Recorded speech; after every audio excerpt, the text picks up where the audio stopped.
Bueno, buenas tardes a todos. Iniciamos la conferencia de este mes, pero antes quiero dar aviso de las próximas.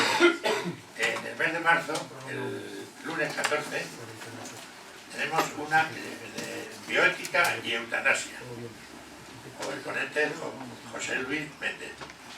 Y justo al lunes siguiente, esa misma semana, digo al viernes siguiente, el viernes anterior, el viernes 11, se va a una extraordinaria porque, como sabéis, las conferencias que damos aquí no son específicamente religiosas, pero sin embargo hemos considerado que en Cuaresma convenía dar una conferencia que no fue dada por un sacerdote, a lo mejor no sé si será mejor o peor, y el ponente ha parecido que va a dar esa charla sobre, tiene un título muy largo que yo no me acuerdo, pero es sobre la pasión y la resurrección.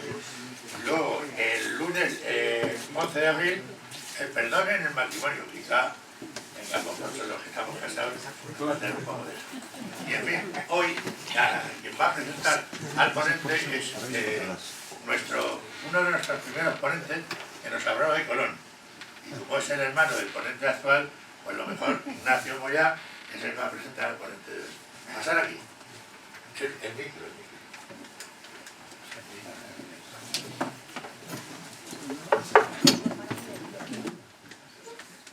Buenas tardes a todos.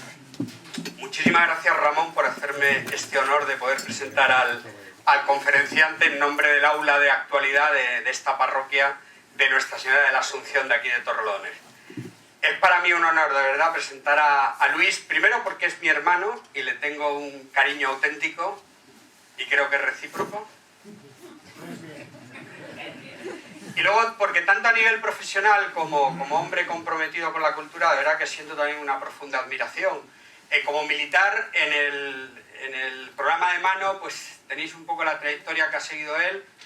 Él siguió la estela de nuestro padre, que era capitán de navío de la Armada, y bueno, pues ha sido piloto de helicópteros en Rota, ha ostentado el mando de algunos buques de la Armada, ha sido profesor del buque escuela Juan Sebastián Elcano, ha ocupado destinos de responsabilidad en países de Europa, con la OTAN, y pasó a la reserva hace unos pocos años, siendo el segundo jefe de la base naval de Rota.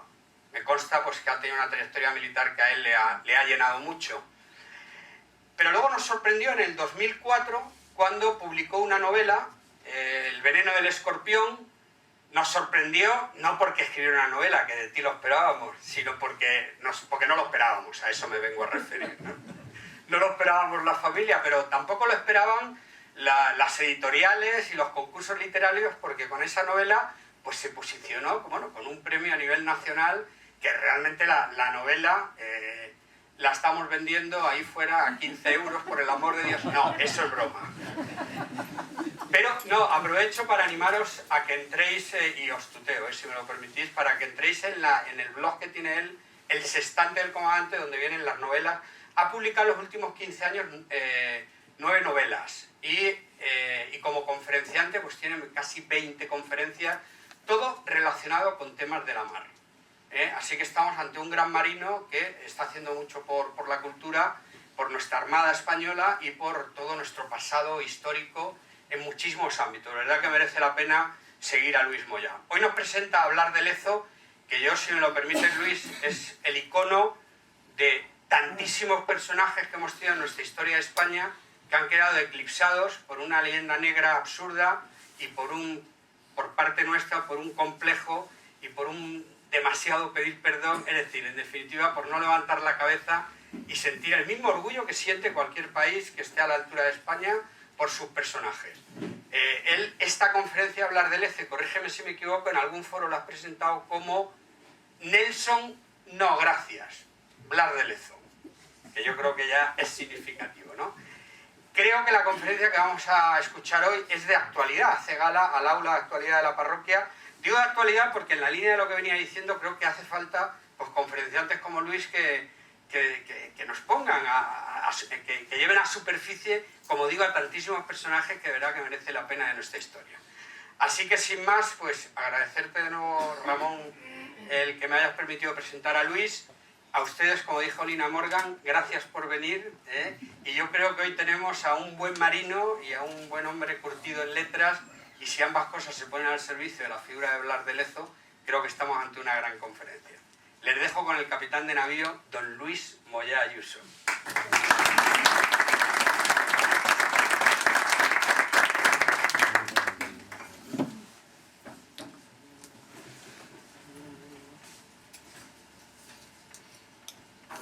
Bueno, muchas gracias. ¿Se me escucha bien? Muchas gracias, Ramón, por traerme aquí a Torrelodones, donde ya había venido otras veces con Ignacio, perdón, pero en esta ocasión pues venimos a rendir culto obligado a este señor, ¿no? Que desde luego yo creo que cuando salgáis de aquí saldréis, yo creo que emocionados, es verdad. Muchas gracias, Ignacio, por la cariñosa presentación que me haces. Es verdad que el cariño es mutuo. Y muchas gracias también, Lina Morgan, a todos por venir. Efectivamente, yo me gusta empezar esta conferencia con este señor, que es, como muy bien ha dicho Ignacio, Horacio Nelson. Veréis, yo soy hijo de un oficial de la Armada, estudié en el Colegio de Huérfanos de la Armada, ingresé en la Escuela Naval, donde estuve 5 años, y luego he tenido muchos años de profesión como oficial de marina. Y siempre, en todos los ámbitos, familiares, sociales, profesionales, también he oído hablar maravillas de este señor, de Horacio Nelson. Y son todas merecidas esas maravillas. O sea, yo no vengo a quitarle ningún mérito a Horacio Nelson. Un marino extraordinario, posiblemente uno de los mejores estrategas de todos los tiempos, a la par, si no, para mi gusto, un poco por debajo de Blas de Lezo. Todo hay que decirlo. Yo, insisto, a este señor yo lo adoro, me encanta, porque además de ser un marino de una talla universal, que todo el mundo lo conoce, pues era un entrañable ser humano, ¿no? Que se mareaba en todos los mares y se enamoraba en todos los puertos. Es una figura para mí muy entrañable. Pero yo prefiero hablar de Lezo, y lo prefiero por 3 razones. La primera, porque era español, lógicamente.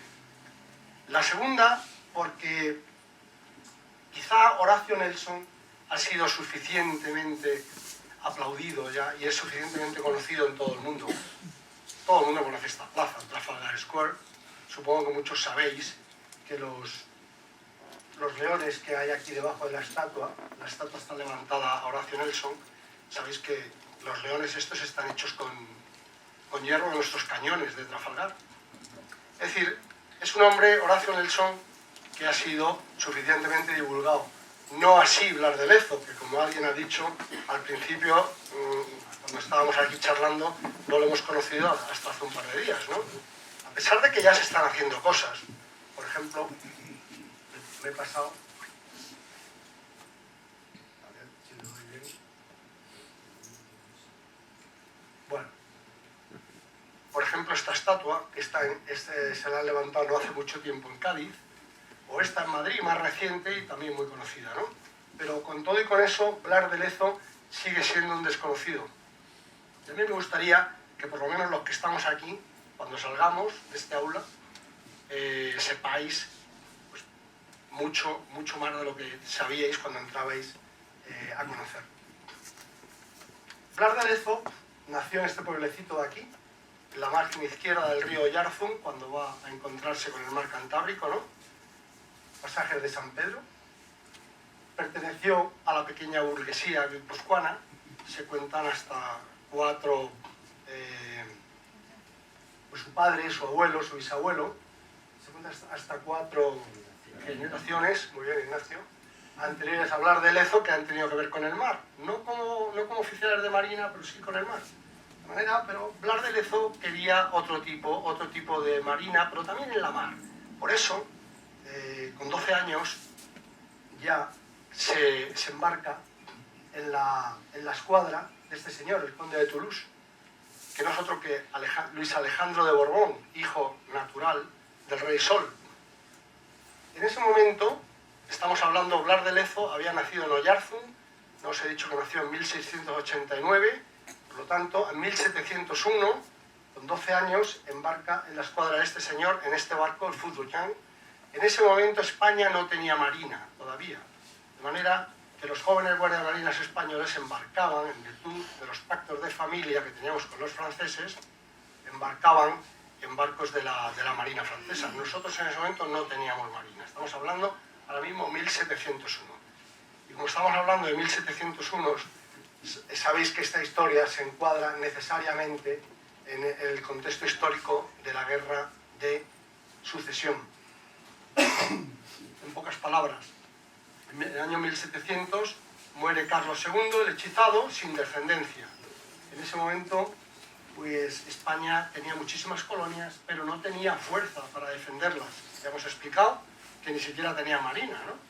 Entonces, claro, España era un bocado apetitoso para muchos países extranjeros. Entonces, por eso se forma esta guerra de sucesión entre España, que apoya a Francia, porque España sola era poca cosa y era muy golosa y se le podían quitar las posesiones que tenía el ultramar, pero con Francia ya era suficientemente fuerte para enfrentarse a otros países. De un lado, entonces, tenemos a España y Francia, que quieren que el rey sea este señor, Felipe d'Anjou, que reinará con el título de Felipe V, mientras que ingleses y holandeses forman una alianza que quieren que reine al archiduque Carlos, que ya de por sí se está postulando en este momento con el nombre de Carlos III.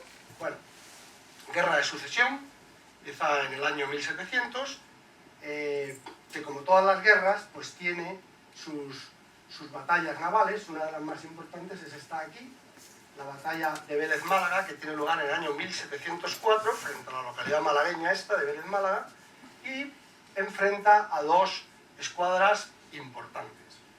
La franco-española, en la cual va el Fuzhou-Yang, a bordo del cual va a hablar de Lezo, con la anglo-holandesa. Como veis, muchos barcos, muchos hombres, muchos cañones. Barcos, sobre todo, llamados navíos de línea. Todos habréis oído escuchar este nombre de navíos de línea. Lo que quiere decir un navío de línea es sencillamente que eran barcos que se ponían uno detrás de otro, en fila india, y el enemigo se ponía paralelamente al rumbo contrario, y la historia era zumbarse a cañonazos. Como además en esa época la pólvora todavía no está desarrollada como para llegar muy lejos con las armas, estos combates tenían lugar a poquísima distancia. Una carnicería, como podéis ver ahí, 1500 bajas y 2700 bajas en un combate que duró 2 horas.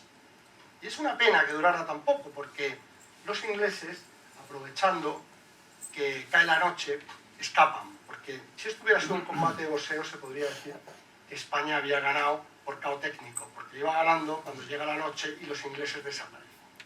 Y digo que es una pena, porque los ingleses lo que hacen es que se van a Gibraltar. Esta batalla tiene lugar el 24 de agosto de 1704. Y solo 20 días antes los ingleses han tomado Gibraltar. Quiere decir que 20 días después, en esta batalla, si nosotros hubiéramos podido continuarla y no les hubiéramos permitido refugiarse en Gibraltar, probablemente allí hoy ondearía la bandera española. Pero llegó la noche, consiguieron irse, se metieron en Gibraltar y de ahí era ya muy difícil sacarlos. Este cuadro de aquí ilustra lo que estoy diciendo, es Diego Salinas, y se llama el último virrey de Gibraltar. Perdón, el último gobernador de Gibraltar. Es un cuadro de Ferrer de Dalmau, a mí me parece precioso, no solo porque es un cuadro muy bonito, sino porque ilustra esa soledad, ¿no?, el último de Gibraltar. Bueno, en lo personal, Blas de Lezo, en 1704, tiene 15 años, en esta batalla pierde la pierna izquierda, que se le arranca un cañonazo, una bala, un proyectil de piedra, justo por debajo de la rodilla, le arranca la pierna y aquí empieza a nacer su leyenda, porque por solo 15 años se le opera de urgencia a bordo, le cortan la pierna y cuentan las crónicas que no exhaló un solo quejido ni grito, sino que mordió la mordaza que le ponían y se dejó hacer. También en esta batalla tiene, aunque no se vean, su primer encuentro con Edward Vernon, que a la postre será su némesis, será la persona que se encuentre en Cartagena de Indias a la hora de la batalla que hoy le da fama, ¿no?, la defensa de Cartagena de Indias. Pasan 2 años y a resultas de esta primera batalla que hemos visto de Vélez-Málaga, a Blas de Lezo se le asciende a lo que se llamaba alférez de bajel de alto bordo. En pocas palabras, esto significa que ya tiene su barco, ya puede ser comandante de una unidad. Sigue siendo una unidad francesa, pero lo ponen al frente de esta unidad en 1706, cuando la flota franco-española se dedica a aprovisionar a los sitiados en Barcelona, 1706. Aquí es donde Blas de Lezo empieza a dar pruebas de que tiene un gran ingenio. Que además de una gran inteligencia, es una persona muy inteligente, porque los ingleses tenían superioridad, pero él lo que hacía era construir unas bateas cuadradas, las llenaba de paja húmeda, prendía fuego, las remolcaba, y esto lo que creaba eran estas columnas de humo negro, que lo que hacía eran como el calamar, ¿no? Dificultaba la visión y él se colaba por en medio, y de esta forma burló el bloqueo varias veces, consiguiendo aprovisionar a los sitiados, como era en ese momento su misión. Aquí lo tenemos, ese mismo año, 2 años después, en 1706, en la defensa de Toulon, pierde el ojo izquierdo porque se le encarga la defensa del castillo de Santa Catalina en Toulon. Los ingleses, la flota del duque de Saboya, atacan Toulon y él es el encargado de defender este fuerte. Una bala, un proyectil, las esquirlas que levanta en las defensas de la fortaleza, le vacía el ojo izquierdo, y de manera que nos encontramos con 17 años, cojo y tuerto. 17 añitos. En 1710, a raíz de esta defensa que hace de Toulon, se le asciende a teniente de guardacostas. Es un título que le permite ya ser comandante de un barco de cierto porte, con el que ya no solamente tiene que defender, sino que es un barco con el que ya puede atacar presas, puede atacar al enemigo. Y solamente en este año, en 1710, destinado en Rochefort, en el Atlántico francés, consigue capturar 10 barcos ingleses. Solamente en este año, en 1710. Entre ellos, uno de los ataques que más fama le da es el ataque a este barco, a la Stanhope, que era un barco que lo mandaba un inglés llamado John Combs, que tenía muchísimo más armamento que él, muchísimos más hombres que él, pero sin embargo consigue rendirlo. Luego volveremos. Este es el cuadro que ilustra esta victoria, que es muy importante en su vida y nosotros en nuestra historia. Luego volveremos sobre esto. Pero baste decir aquí que con 21 años se le asciende a capitán de fragata por méritos en combate, y desde luego bien merecido que lo tenía.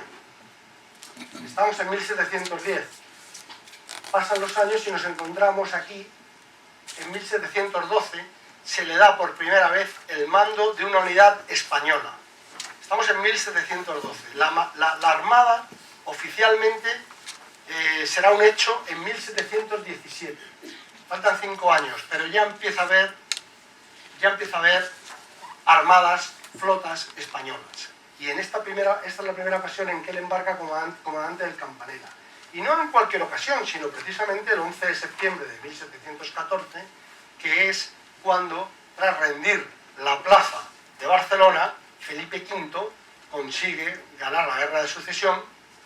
Es la gran victoria final. Caída Barcelona, prácticamente la guerra se da por ganada. Si algunos sois aficionados al fútbol, veréis que en el Nou Camp, cuando llegan el minuto 17 y el minuto 14, pues todos aplauden porque Barcelona... Realmente están aplaudiendo una derrota, porque aquí el que gana es el rey Borbón, es Felipe V. Pero bueno, quiero decir que esto es una batalla que tiene mucha trascendencia, ¿no? Este cuadro lo ilustra muy bien. El duque de Berwick ha conseguido doblar las defensas de Barcelona y está entrando por tierra. Y allí al fondo se ve la flota haciendo una tenaza desde la mar para terminar con la ciudad de Barcelona. En uno de esos barcos, el Campanella, tendríamos a nuestro amigo Blas de Lezo, que se acerca tanto a costa para cumplir con su misión, que recibe un disparo que le hace perder el brazo derecho.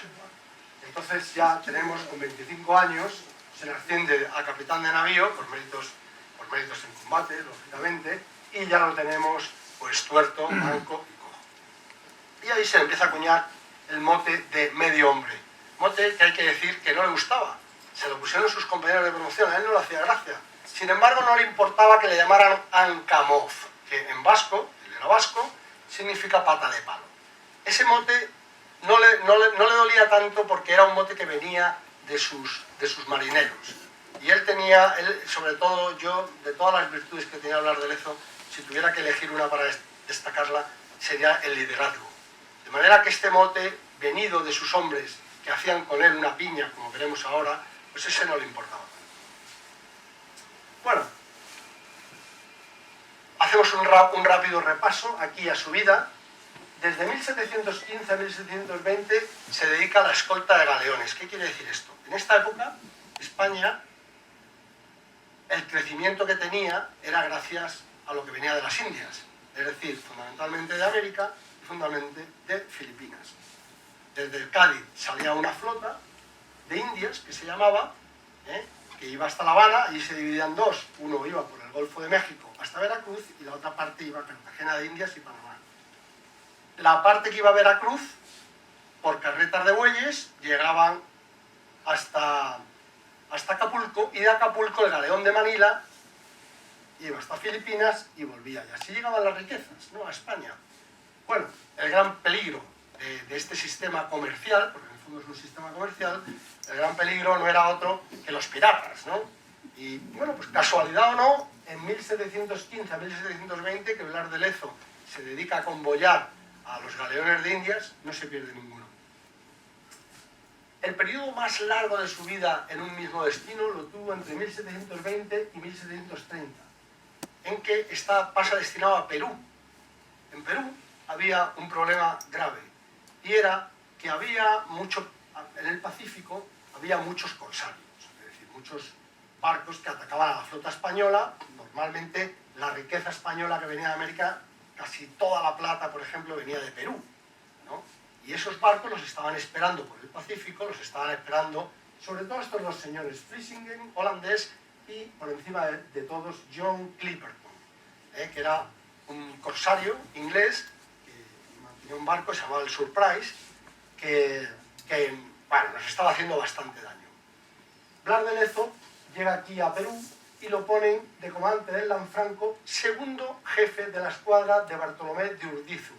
Pero Bartolomé de Urdizu era un tipo enfermizo, era un tipo que con mucha frecuencia pues, se quedaba en casa porque tenía poca salud. De manera que desde 1722 aproximadamente ya tenemos a Blas de Lezo haciendo de comandante de esa flota. Y es Blas de Lezo al que le cabe la gloria y el honor de acabar con estos dos piratas, que acabaron los dos colgando una maroma en sus barcos. De manera que acaba con el problema. Pero acabado este problema, se le presenta otro.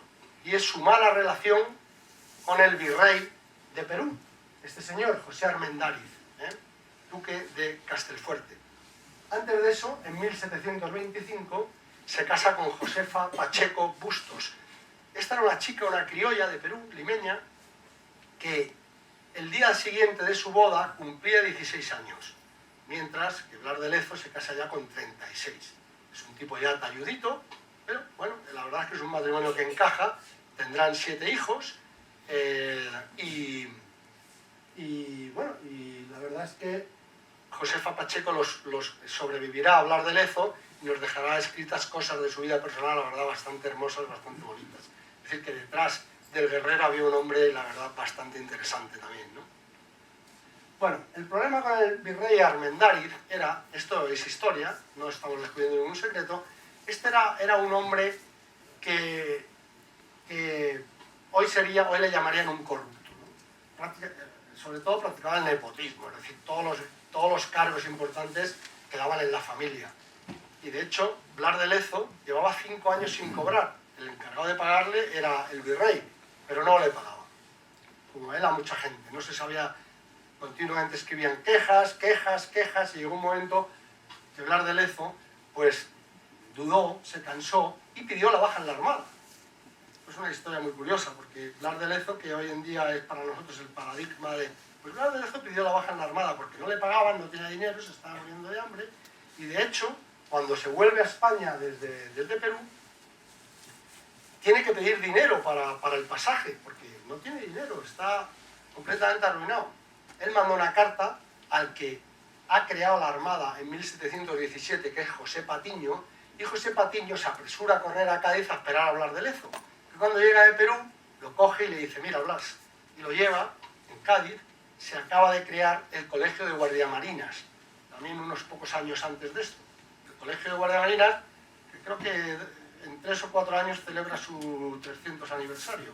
Es el primer colegio de guardiamarinas que hay en España y le explica, José Patiño le dice a Blas de Lezo, mira, en este colegio de guardiamarinas, a estos guardiamarinas que ves aquí, que son Jorge Juan, una serie de marinos que harán grande a España, a todos estos marinos lo que les estamos enseñando es a ser tú.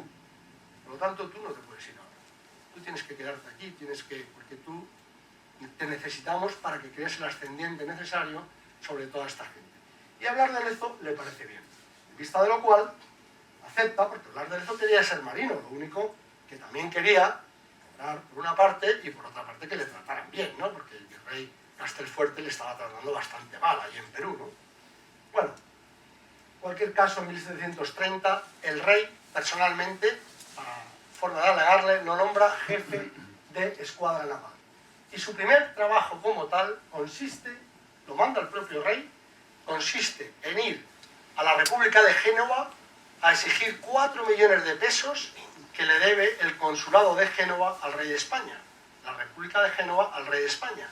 De manera que Blas de Lezo se va para allá, forma parte de la escuadra de Cornejo, pero se va tal y como se le manda, y allí, una vez que llega allí, manda a llamar al consulado que manda la República y les dice, bueno, tenéis 24 horas para pagarme los 4 millones. Y en eso, en un gesto teatral, porque es cierto, lo que hace es que una ampolleta de las que se usaban en los barcos entonces para medir tanto las guardias como para calcular la velocidad, en fin, una ampolleta de arena, le da la vuelta, de manera algo histriónica, pero le da la vuelta y le dice, tenéis 24 horas para traerme el dinero. Como en cuanto caiga el último grano de arena, destrozo la ciudad. Y en ese momento se levantan las portas y asoman todos los cañones. 2 horas después venía la República de Génova a darle los 4 millones de pesos y Blas de Lezo se vuelve a España. Concretamente a Alicante, porque en Alicante se está formando una escuadra para ir a combatir a Orán, porque en Orán resulta que era una plaza española, el bey de Orán ha reconquistado la plaza que era nuestra y mandan inmediatamente a Blas de Lezo, que todavía no ha terminado con la República de Génova, cuando ya tiene que ir a Orán. Por cierto, de esos 4 millones, 3 millones los entrega para hacer posible esta toma de Orán, porque eso necesitaba muchísimos soldados, pero 1 millón se lo queda Isabel de Farnesio, porque Isabel de Farnesio ya de aquellas estaba formando a su hijo, el que luego sería rey de España después de Felipe V, Carlos III, que realmente fue un gran rey. Bueno, el caso es que Blas de Lezo va para Orán y la verdad es que la lucha en el mar es muy complicada, sobre todo en esa época, ¿no? Es decir, las flotas tenían que tener muchísimas cosas en cuenta y una batalla en la mar pues tenía un resultado imprevisible en las más de las veces. Pero cuando se trataba de tomar un castillo en tierra, eso es un asunto muy complicado, que en el mejor de los casos se puede demorar muchísimos meses, porque, en fin, os podéis imaginar que no es lo mismo defender una plaza en tierra, ¿no?, que atacarla. Pero el caso es que Blas de Lezo, con mucho arrojo, como era habitual en él, arriesgándose mucho, arriesgando sus barcos, consigue llegar hasta la playa de Mazalquivir, desembarcar allá a sus soldados y en 1 semana ha tomado Orán. Una vez que ha cumplido con lo que le han mandado, vuelve a reembarcar a su gente, deja allí una guardia y se dispone a volver a España. Pero el bey de Orán contraataca y entonces tiene él otra vez que ir a por la plaza. Vuelve a reconquistarla. Y cuando ya vuelve, tanto muerto, es lo que tiene, se empiezan a desatar una serie de enfermedades, él mismo cae enfermo, de fiebre amarilla, y ahora ya sí tiene que volver a Cádiz porque está enfermo. En 1734, el rey, personalmente, de nuevo, lo asciende a teniente general de la Armada. Y no solamente eso, sino que le concede este guión para sus barcos. Esto es muy poco habitual, que el rey te dé un guión para que tú pongas en tus barcos, a un oficial concretamente, eso desde luego en la Armada nada más que se ha visto en este caso. Y bueno, pues consiste en el escudo de los Borbones, como veis aquí, con las flores de lis, y rodeado, bueno, con 4 anclas en las esquinas, y rodeados por las 2 órdenes más importantes del momento, ¿no? El toisón de oro, ahí lo tenéis, y la del Espíritu Santo. Este que he traído aquí, esta foto, esta es la casa hoy en día donde vivió Blas de Lezo, en el puerto de Santa María, para los que conocéis aquella zona, en la calle Larga. Hoy es un bloque de apartamentos y todavía se la conoce allí la gente cuando tú preguntas, oiga, ¿cómo voy al mercado? Pues mire, quiero usted para allá, y cuando llega a la casa de la gobernadora, a la derecha. Pues la gobernadora es esta casa. Era la mujer de Josefa Pacheco, que sobrevive a Blas de Lezo, vive en esa casa un tiempo y por lo tanto hoy todavía se le sigue llamando la casa de la gobernadora. Bueno, seguimos con la historia. Visto el cariz que están tomando las cosas en el Caribe, el rey manda en 1737 a Blas de Lezo para que defienda la plaza como comandante general de Cartagena de Indias. Desde luego no podía haber elegido mejor, una defensa de luego complicadísima porque los ingleses se estaban viniendo arriba. Y de hecho hay una guerra que dura desde el año 1739 al 48, que los ingleses, nosotros conocemos como la guerra del asiento, tal y como aparece aquí, ¿eh? Los ingleses le llaman la guerra de la oreja de Jenkins. ¿Cómo que habéis oído hablar de esta historia? Bueno, ahora os lo voy a contar. El caso, para ponernos un poco en el contexto de qué está pasando allí, antes de nada, vamos, como os he prometido que íbamos a hablar de la captura de la Stanhope, vamos a hablar de una cosa que a mí me parece muy importante. Los ingleses en la mar eran superiores a nosotros por una sencilla razón, por la artillería. Tenían una artillería, tenían mejor carbón, al tener mejor carbón significa que haces cañones mejores, y al tener cañones mejores tienen más alcance. Esto es tan importante como que si tú alcanzas 100 y yo alcanzo 50, a mí me basta con tenerte a 100 para que tú a mí no me hagas nada y mientras yo a ti te puedo estar. Por lo tanto, Blas de Lezo, si quería conseguir alguna victoria, tenía que entrar dentro de ese 50 para poder él disparar. Y aquí esto es lo que le hace verdaderamente valiente, ¿no? Porque, como digo, tenía superioridad artillera, pero además de eso, yo creo que Blas de Lezo, en su librito de mesita de noche, debía tener un libro que se llama Sun Tzu, El arte de la guerra, que es un libro que explora todos los aspectos colaterales de la guerra. Es decir, cuando tú no eres superior a tu enemigo, hay aspectos en los que tú le puedes ir ganando la batalla, ¿no? Son aspectos del tipo, pues el ingenio, como hemos visto antes con las balas de paja húmedo, ¿no? La propaganda era una guerra que Blas de Lezo, como veréis ahora, la explotaba perfectamente, porque al final se encontrará con Edward Vernon, y él conoce bien a su enemigo. Edward Vernon era un tipo con un carácter era un fantasma, ¿no? Y entonces este le va dando, lo va picando, porque él sabe que así, de esta forma, un día puede precipitarse. Y cuando se precipite, ahí te voy a estar esperando. Es decir, esto es de gente inteligente, porque para ganar batallas no solamente hace falta ser valiente, hay que saber dominar una serie de cosas, ¿no? Y en este caso todas estas las dominaba bastante bien, ¿no? La provocación, esto mismo que vamos a ver ahora, porque entonces se enviaban cartas, como vais a ver ahora, provocadoras, esperando que metas la pata, ¿no? El espionaje. Blas de Lezo gozó durante sus batallas en el Caribe de un espía, tenía un espía, hoy está perfectamente documentado, al que se le llamaba el paisano, para no desenmascararlo, nadie sabía en ese momento quién era, pero el paisano era un español que llevaba muchísimos años viviendo en Jamaica y estaba metido en el corazón del planeamiento de operaciones navales de los ingleses y por lo tanto le tenía siempre avisado de lo que iba a venir, ¿no? Es decir, es otro aspecto que él manejaba de una manera perfecta. Y digo lo del abordaje porque, claro, si los ingleses llegan 100 y tú llegas 50, en la batalla a cañonazos no te interesa. Entonces, precisamente porque los ingleses tenían mayor alcance, no se preocupaban de adiestrarse en el abordaje. Y eso es lo que hizo a Blas de Lezo verdaderamente terrorífico para los ingleses. Los ingleses temían el abordaje de Blas de Lezo, porque nadie lo hacía, excepto él. Y entonces, de manera que cuando él conseguía colocar el barco dentro de esos 50 que hemos dicho, y se iba pegando al otro, ya Blas de Lezo había ganado la mitad de la batalla, porque le había ganado la batalla más importante en estos casos, que es la batalla del miedo. Esto es la guerra psicológica pura y dura, ¿no? Aquí lo vemos, por ejemplo, otra vez en la Stanhope. Fijaros bien, los ingleses, los cañones van a ambas bandas, babor y estribor. Hay un punto que es vulnerable, es lo que llamamos en la Armada la aleta, que es 45 grados entre la popa y el costado.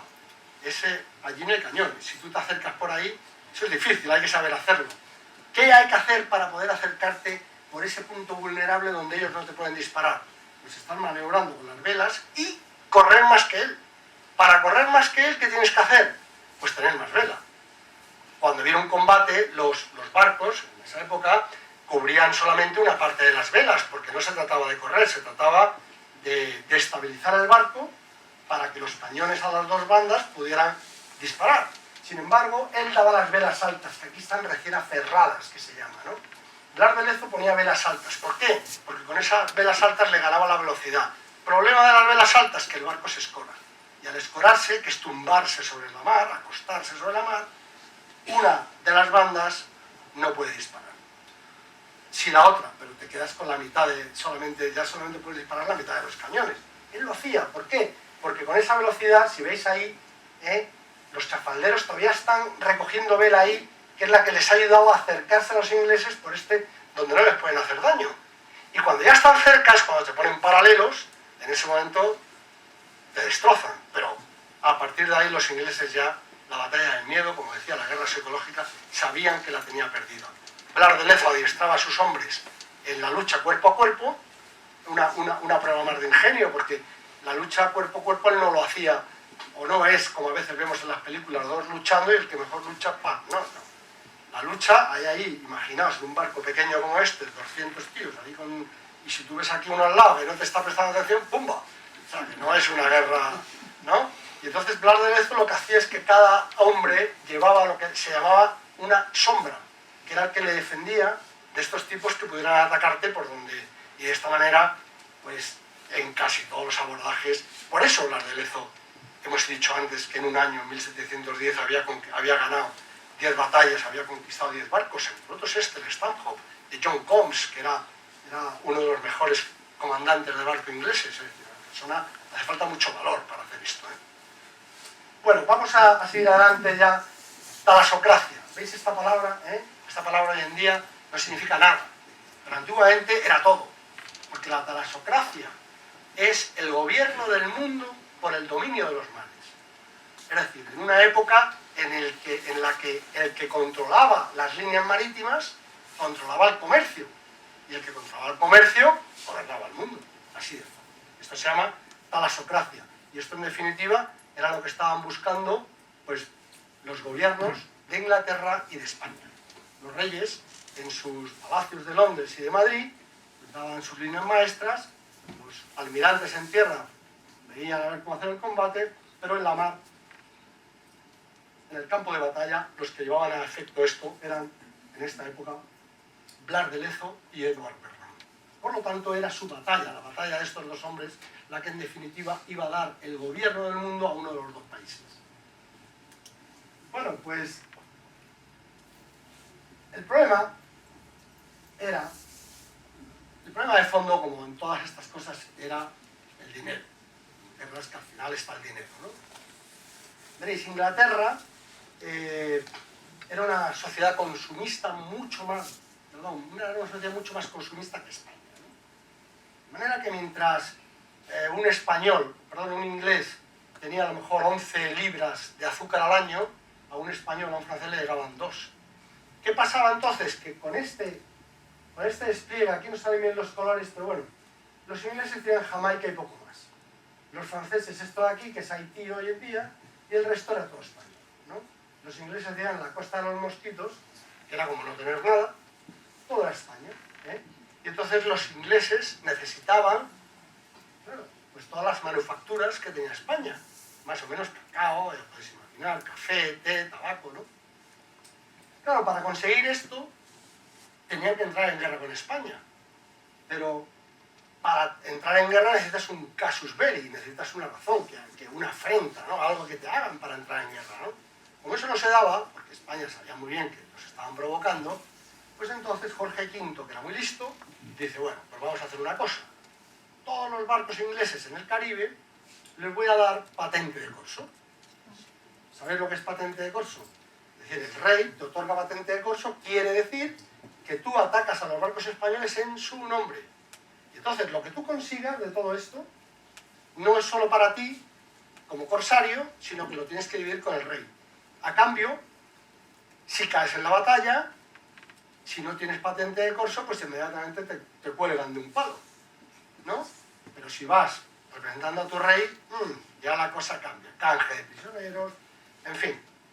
Felipe V no era tonto. Entonces, visto que los ingleses se acogían a esta patente de corso para atacarnos, Felipe V dice, sí, pues yo voy a dar a todos mis barcos en el Caribe patente de guardacostas. ¿Qué quiere decir? Que con esta patente tienen derecho a entrar en los barcos ingleses y a inspeccionar a ver lo que llevan. Y si llevan carga que no les corresponde contrabando, pues ese barco tiene que ser incautado de acuerdo a las leyes del mar. De manera que esta es la guerra que está teniendo lugar en este momento en el Caribe. Estamos hablando de 1730 y algo. La guerra del asiento para los españoles, hemos dicho, y el incidente de la oreja de Jenkins para los ingleses. Porque lo que pasó, estamos hablando de 1731, lo que pasó fue que un guardacostas español que mandaba un tal José León Fandiño encontró a este barco en la mar, el Rebeca, lo mandó parar y lo inspeccionó.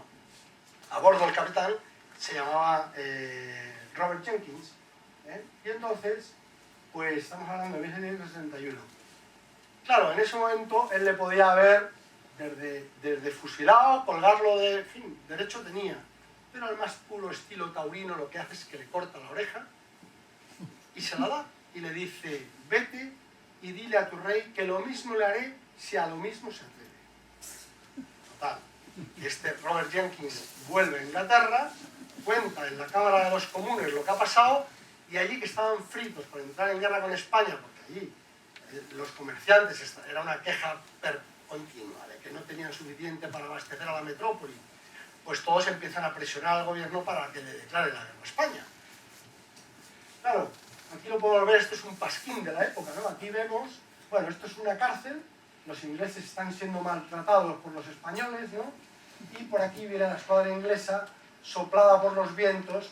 Estos son tres de sus más famosos almirantes, Cavendish, Rooke y otro.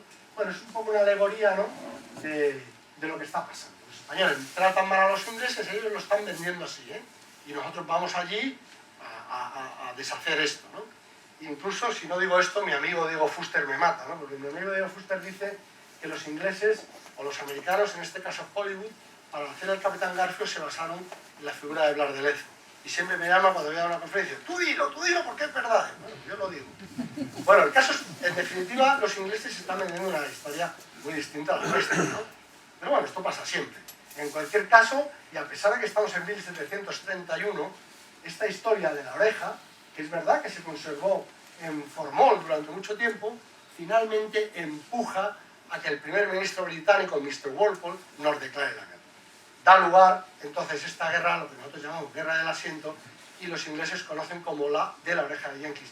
¿Por qué guerra del asiento? Bueno, nosotros, la esclavitud estaba prohibida, en este momento, está prohibida, pero sí les dejamos que los ingleses, el negocio de la esclavitud se lo dejamos a ellos que lo exploten. Y ganan mucho dinero con este negocio. Y además, les permitíamos lo que se llamaba el barco de asiento, que es decir, dos veces al año, coincidiendo con las ferias, pues podían traer un barco de 500 toneladas, vender sus cosas y llevarse cosas para... Es decir, que cierta salida comercial sí le dábamos, no todo lo que ellos querían, pero cierta salida sí le daban. El negocio de la esclavitud se llamaba el asiento de negros, por eso se llama la guerra también un poco la guerra del asiento. Bueno, por ahora estamos en 1739. Acabamos de empezar la guerra con los ingleses, guerra del asiento o de la oreja de Jenkins.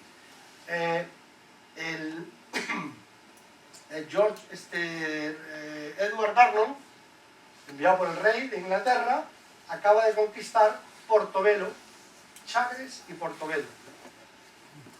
Nosotros sabíamos que no teníamos fuerza suficiente para defenderlo todo.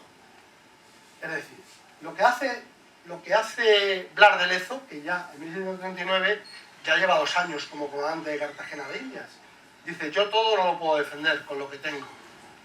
Sacrifica Portobelo, donde deja solo 50 personas, y manda toda la defensa a Cartagena de Indias. Edward Vernon toma Portobelo, la verdad es que no le costaría mucho, porque hombre, con 50 hombres, sin embargo, vende esto en Londres con un éxito tremendo, ¿no?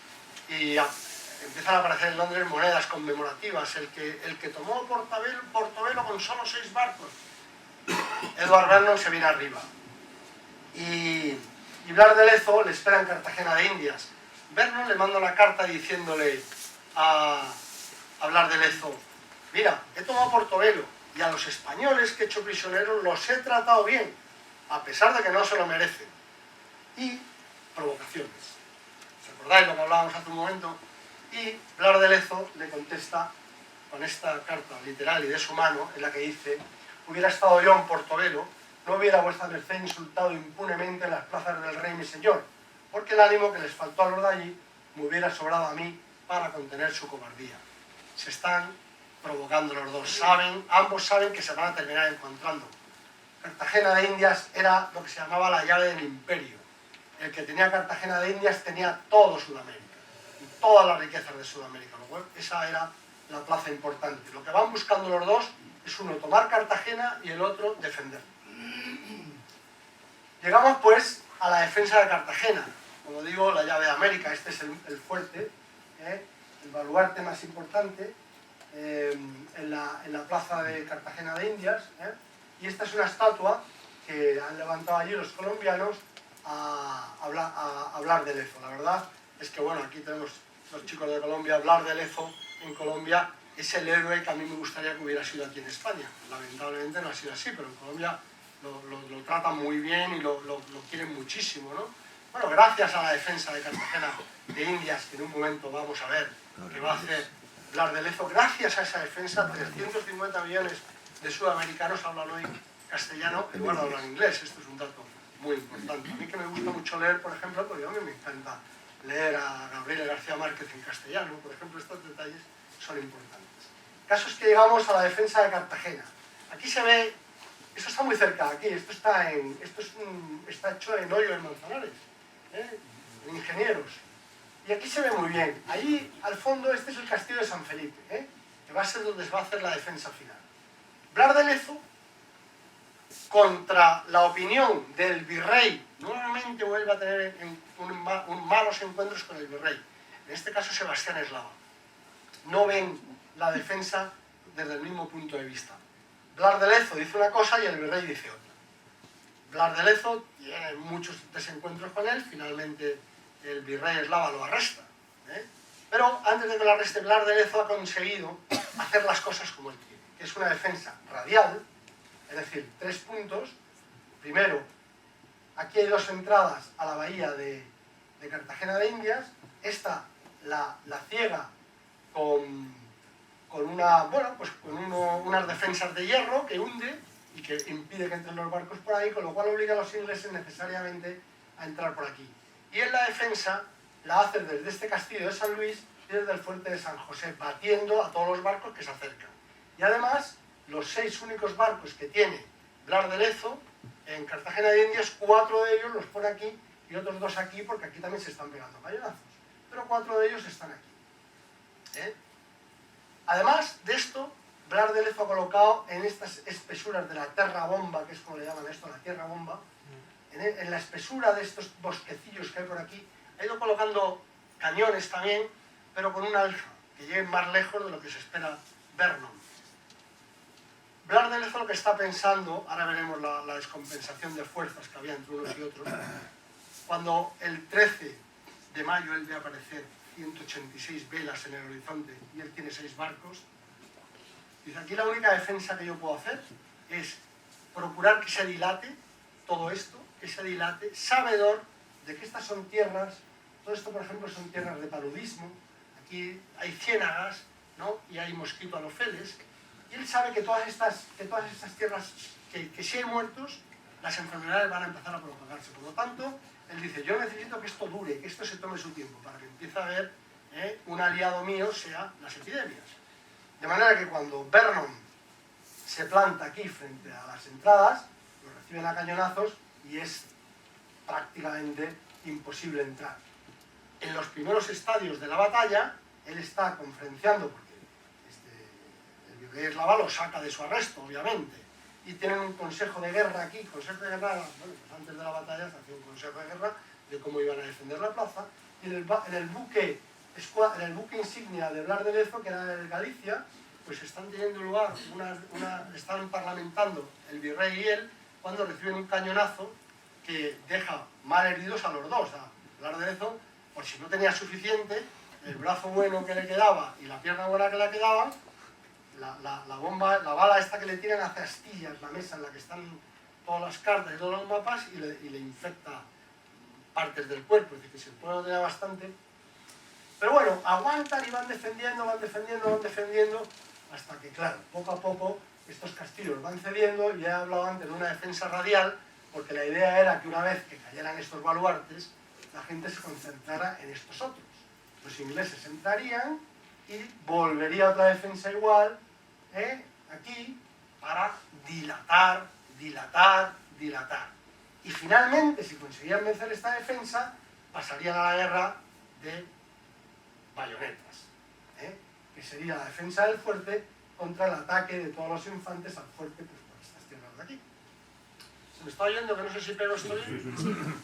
Bueno, vemos aquí otra, esta es la boca grande, que es por donde no van a entrar, porque ha colocado Blas de Lezo una escollera, y por aquí está la boca chica, que es por donde van a entrar. Esto es simplemente para que veáis la segunda fase de defensa, los fuertes de Santa Cruz, San Sebastián, Manzanillo.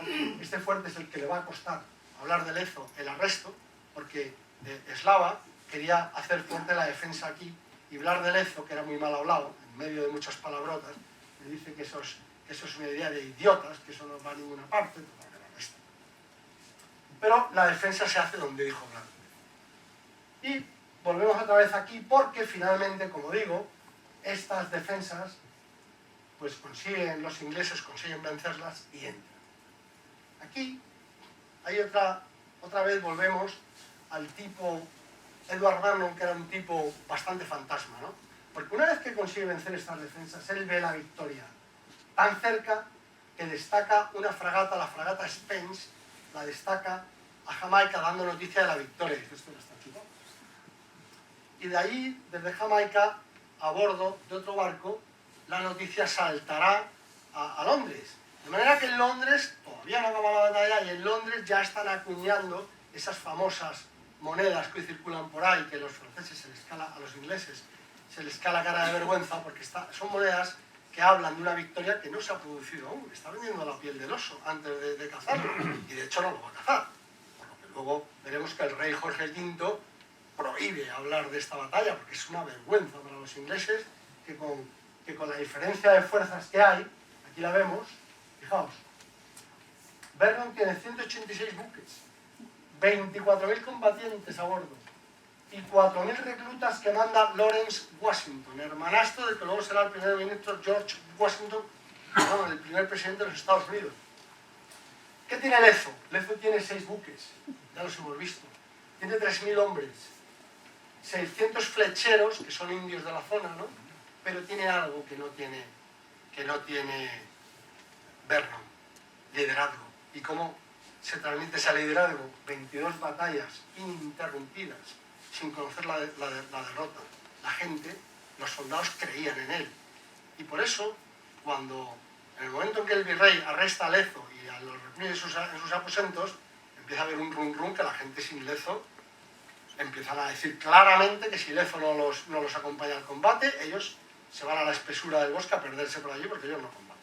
Y de esta forma que Lezo, un poco como el Cid, ¿no?, vuelve y se pone al frente de sus hombres y hace una defensa impresionante de la plaza, que, como ya sabemos, los ingleses van primero venciendo la defensa aquí, luego la defensa aquí, y efectivamente se llega a esta lucha, ya digamos, no cuerpo a cuerpo, porque los españoles están en el castillo de San Felipe y los ingleses atacan por el cerro de la Popa, que es la parte de atrás del castillo, y se lanzan al ataque cuando ya están empezando a tener muertos por las epidemias.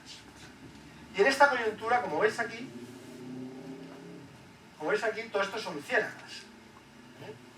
En esta coyuntura los ingleses no tienen otro remedio que lanzarse a tumba abierta, porque ya están empezando a tener bajas por culpa de las enfermedades, el vómito negro que le llamaban los marinos, fiebre amarilla, en fin, están empezando a tener muchas y se lanzan al ataque.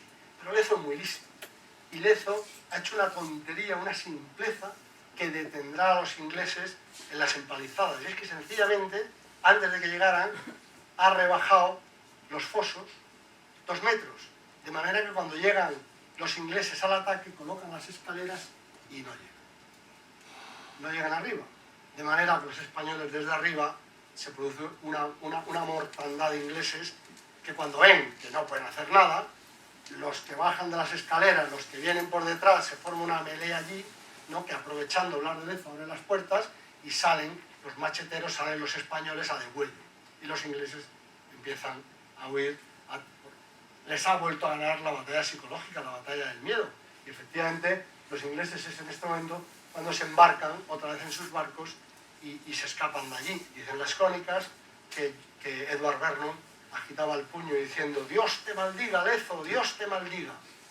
El caso es que Vernon le manda otra cartita de las suyas y le dice: hemos decidido retirarnos, pero para volver pronto a esta plaza, tras reforzarnos en Jamaica. Y Blas de Lezo le dice: para venir a Cartagena es necesario que el rey de Inglaterra construya otra escuadra mayor, porque esta solo ha quedado para conducir carbón de Irlanda a Londres.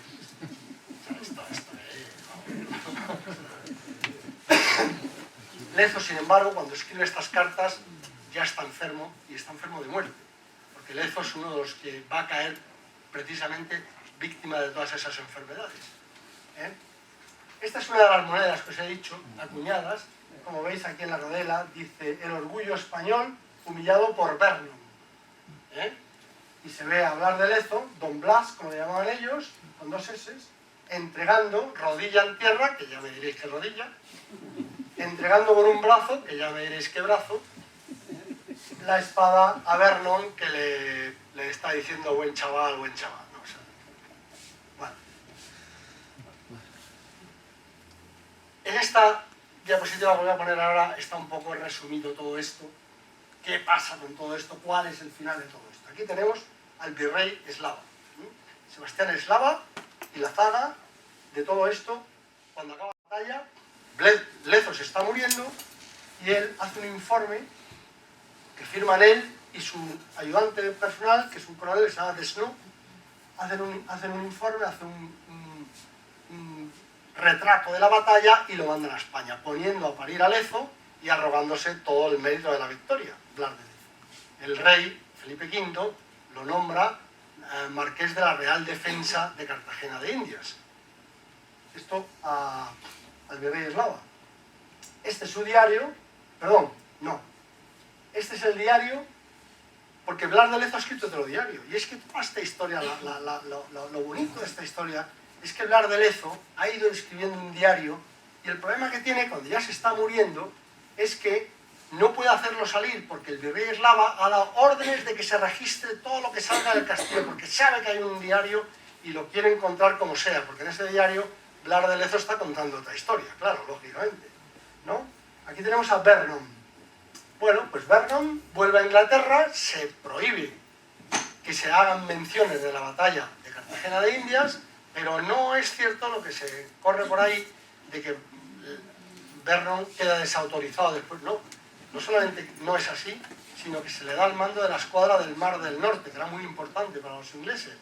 Lo que pasa es que Vernon, como hemos visto que era un tipo muy arrogante, años después se peleará con el almirantazgo, y esa pelea con los almirantes fuertes de Inglaterra será lo que finalmente le descabalgue de la carrera. En el Westminster, la abadía de Westminster, tenemos este túmulo, este panteón levantado en honor de Edward Vernon, en el que viene a decir que sometió a Chagres y a Portobelo, y en Cartagena conquistó tanto como tan lejos como pudieron llegar las fuerzas navales. Es decir, lo que está diciendo aquí la familia de este señor, que es la que le pone este panteón, es que la culpa de que se perdiera la batalla la tuvo el general en tierra, el general Benworth, que era lo que decía. Vernon dice que lo había hecho bien, pero que el general en tierra era al que él le echaba la culpa. Bueno, en Estados Unidos hoy en día yo he contado más de 50 plazas que llevan el nombre de Vernon. Condados, colegios públicos,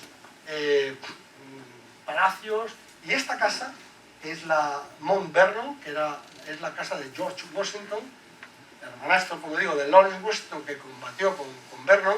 Bueno, pues se lleva Mount Vernon precisamente en honor a él. Es decir, aquí todo el mundo está cosechando honores, ¿no? Menos este pobre, Blas de Lezo, que cuando ya se siente morir, el día antes de que muera, el día 7 de septiembre de 1741, día antes de que muera, llega un barco de España, y en ese barco viene el nombramiento del virrey Eslava como duque, acabo de decir, de la Real Victoria de Cartagena de Indias, y viene también un arresto para hablar de Lezo, por todo lo que ha contado el virrey Eslava en su diario.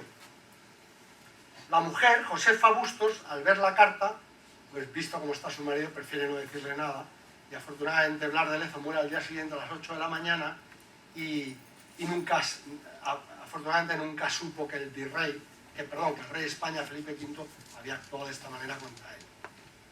Curiosamente, lo último que le pregunta a su mujer antes de morir es: ¿ha conseguido salir mi diario? Y la respuesta es que sí, que su diario había conseguido salir gracias a un capitán de infantería de marina que luchó con Blas de Lezo y era consciente de la faena que le estaban haciendo.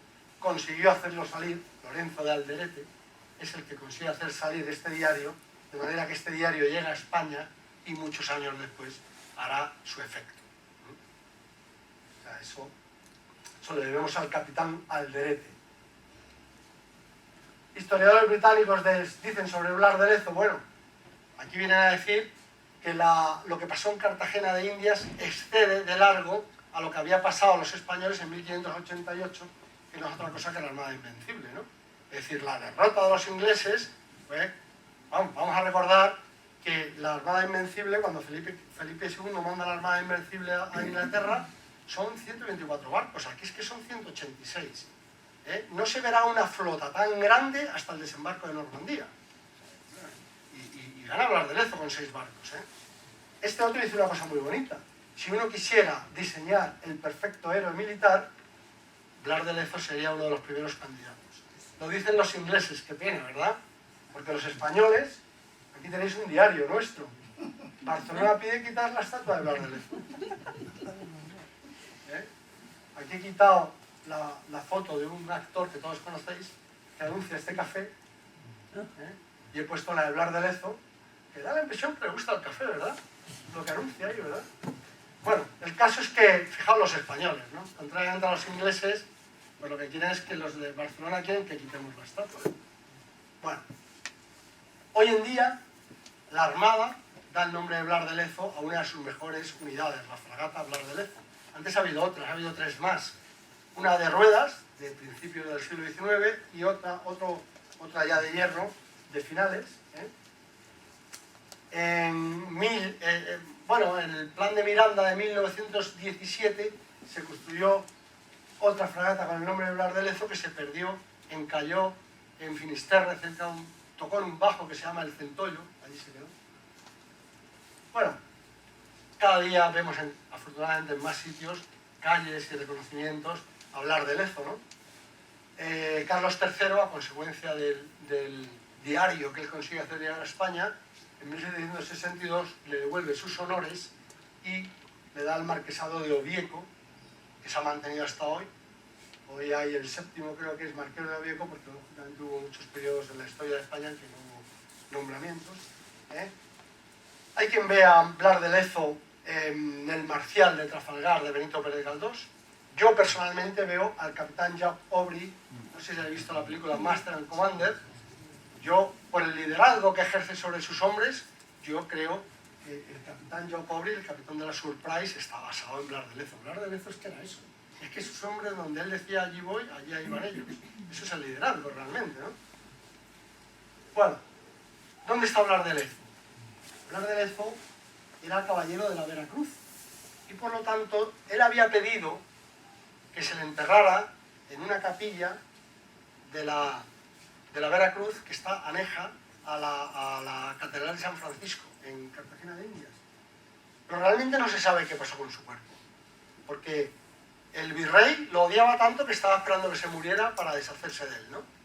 A mí, si realmente lo hubieran tirado al mar, como se tiró a tanta gente que murieron víctimas de enfermedades, pues no me hubiera importado, la verdad, porque yo siempre he defendido que la mar es el sudario más noble para un marino valiente, mientras que el olvido es su más triste epitafio, ¿no? No sabemos dónde está Blas de Lezo. El local donde antes estaba la iglesia de San Francisco, hoy en día es un cine, que está a su vez abandonado, y el dueño del cine ha dado permiso para que allí se busquen los restos de Blas de Lezo. Es una aguja en un pajar, porque aunque estuviera allí, la Cartagena de Indias es un sitio húmedo y cálido, y allí los cuerpos se descomponen muy rápidamente y dejan poquitos restos. Donde quiera que esté, estamos con él, desde luego en espíritu. Aquí está el famoso diario, que para mí es el héroe de toda esta historia, que es el diario que Eslava no quería que saliera de Cartagena de Indias y que finalmente llegó a España. Esta es la primera página, es manuscrito por Blas de Lezo, ¿no? Y la verdad es que leerlo es un prodigio, te cuenta la batalla de cabo a rabo, tal y como fue, sus desencuentros con el virrey, él decía A, mientras yo aquí decía B, y la historia, el que estudia estos diarios se da cuenta de que Blas de Lezo tenía toda la razón.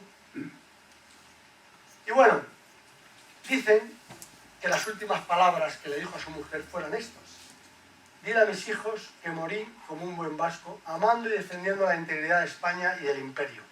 Gracias por todo lo que me has dado, mujer. Después parece ser que ya perdió el sentido y en sus desvanecimientos parece ser que gritó varias veces ¡fuego, fuego! Seguramente recordando algunos de sus combates, ¿no? La palabra fuego en los combates en la mar era la que más se escuchaba. Bueno, y esto es todo. Esto es Blas de Lezo, espero que os haya gustado y que os hayáis divertido y que os vayáis un poquito más instruidos en cuanto a este gran héroe.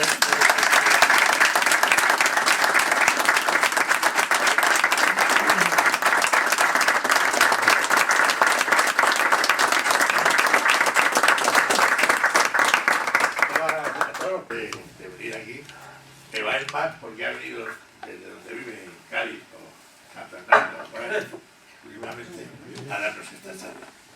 Y como a todos, pues, tenemos este pequeño obsequio. Recuerdo de la conferencia.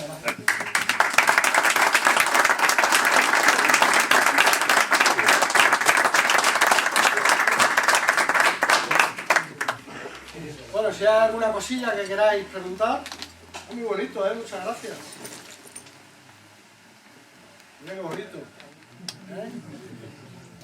Muy bonito.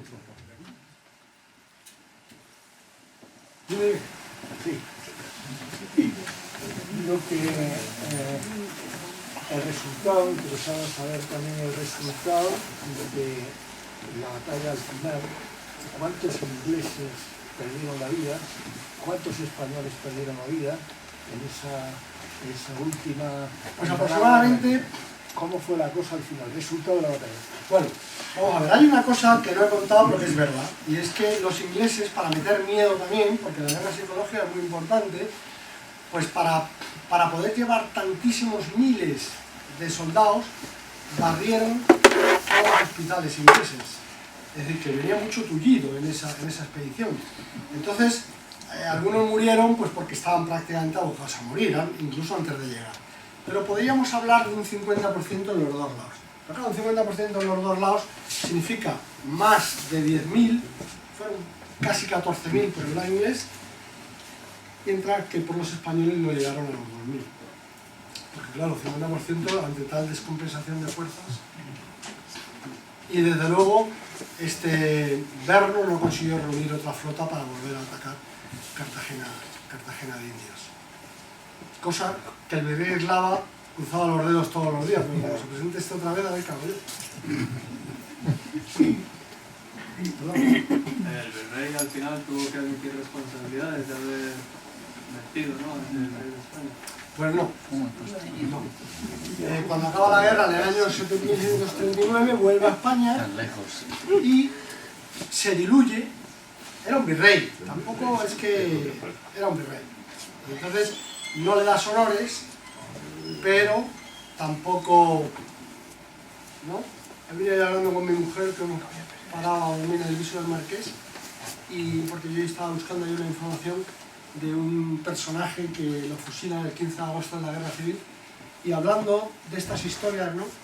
Pues estábamos hablando de Quindelán, no sé si habéis oído hablar de Alfredo Quindelán. Alfredo Quindelán era militar, que fue el primer jefe de la aviación española, ¿no?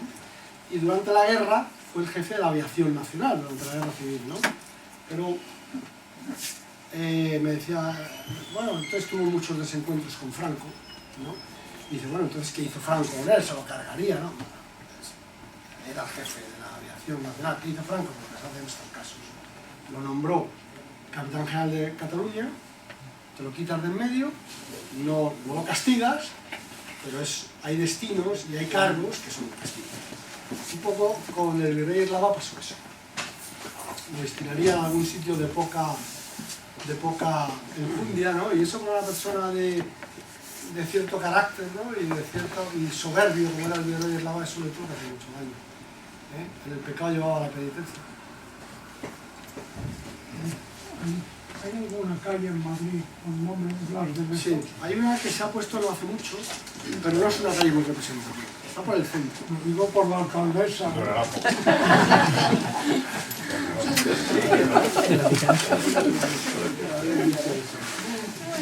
Estamos en la memoria histórica.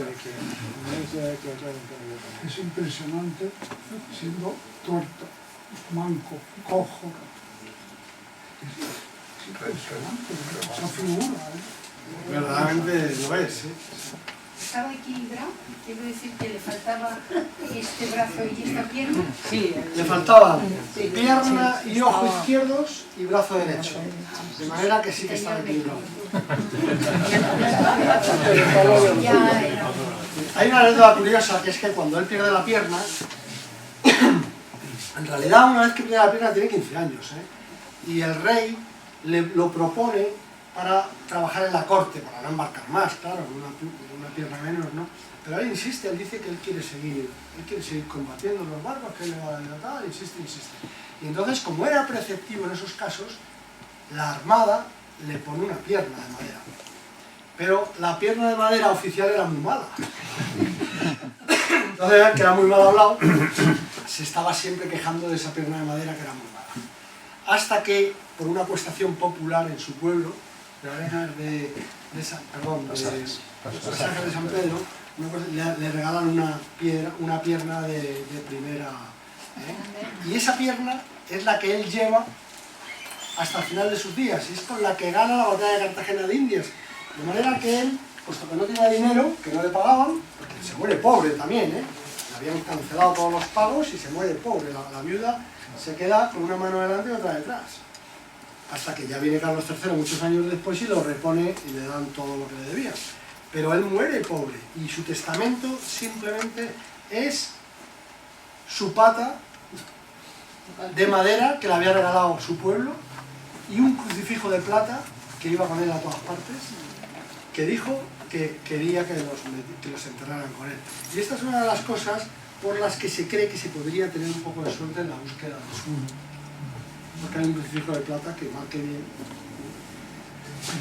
Has dicho antes algo que es imposible. Una mano delante y otra detrás y me falta. Bueno, no, pero bueno, eso es la mujer, ¿eh? La mujer no era manca. Oye, muchas gracias, ¿eh? A vosotros. Muchas gracias. Uno de sus descendientes continuó con la línea de Marino y que al menos con algo del ímpetu de Ninguno. ninguno.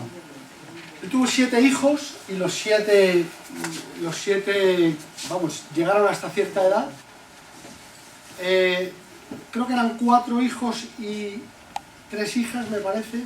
Uno de los hijos y 2 de las hijas profesaron, es decir, se metieron en órdenes religiosas, y los otros no quisieron. Y uno de los personajes más importantes de la época era un sirviente de color que tenían, que se llamaba Blas, ¿eh? Y a la muerte de Blas de Lezo, él dejó el encargo también de que le dieran la libertad, un criado que lo habían traído de Cartagena de Indias, y este llegó a ser un personaje importante porque tuvo estudios y va a ser un personaje importante en Cádiz, toda esa zona. ¿El título que le dieron al virrey por la victoria de Cartagena se lo quitaron o siguió con No. siguió con el Lo título? que pasa es que por alguna razón no se transmitió. No sé si es que no tuvo hijos o por alguna razón desapareció. O motu propio, a lo mejor él tampoco quiso que se transmitiera, porque hay títulos que te hacen reír, ¿no? Yo otro día estaba leyendo un libro de historia, muchos de los títulos que hoy en día ve uno por ahí por España, y realmente te pones a leer por qué se dieron, y yo entiendo que haya gente que prefiera que no se sepa, ¿no? Pues muchas gracias. Bueno.